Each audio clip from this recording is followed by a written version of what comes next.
Taking input in coding challenges. Let's take a single integer input in a single line. For this, a simple code is written. We use the input function to read from the input console, followed by an int function to convert that input into integer type. To illustrate, we are using a print function where the value of n will be printed, followed by the type of n. Let's try to run the code. The output over here is this. So over here, 43 was taken as input, which was initially a string. Why? Because input function considers everything coming from the console to be strings. Then it is converted using the int function into an integer. So when we try to print n, it will give value 43 and the type of n will give class int. That means 43 is an object of class integer. Let's see multiple integers in a single line. Suppose that you have to take 3 space-separated integers as input from the input console.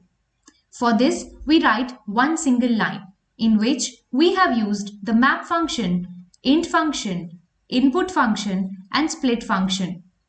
Let's say the input given is this, 43, 45 and 47.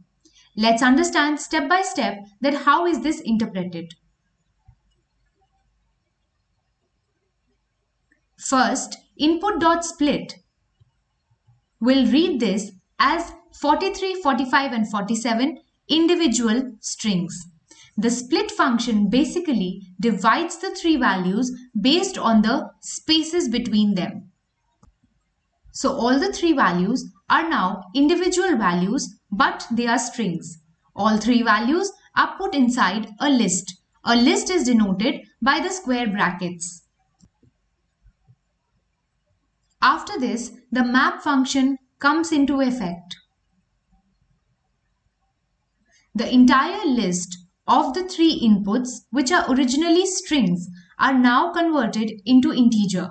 This means the map function will map int function over each of these values. This will lead to the creation of a map object where 43, 45 and 47 are separate values and are now integer values. Let's try to illustrate this by printing them. Printing A, B and C and the types of A, B and C will result into this. So 43, 45 and 47 are printed followed by their types. So each of them is an object of the class int type. This is how you take multiple integers in a single line and store them in different variable names using the map, the int, input and split functions. Let's take multiple integers in a single line and try to store them in a list. For this, the code will have a slight change. Over here, there will be only one variable name, which is mylist.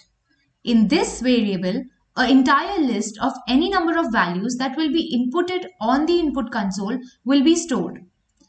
From the map function till the split function, the entire code is same as the previous. And the working will also be same. Instead of int, you may use the float function for converting all the values to float. After this, it is converted into a list. So if the input is something like this, all the values, that is 25, 27, 28, 29 and 30 are taken by the input function as strings.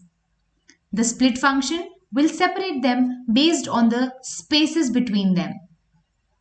Then the map function will convert each of them into integers, followed by the list function, which will again put them all inside a list. So as you can see, when we try to print mylist, it is printed inside the square brackets and are separated by commas. A list is a collection of values which are comma separated and are put inside square brackets. When we try to print the type of mylist, class list is printed. That means this entire mylist is an object of class list. This is how you take input in coding challenges.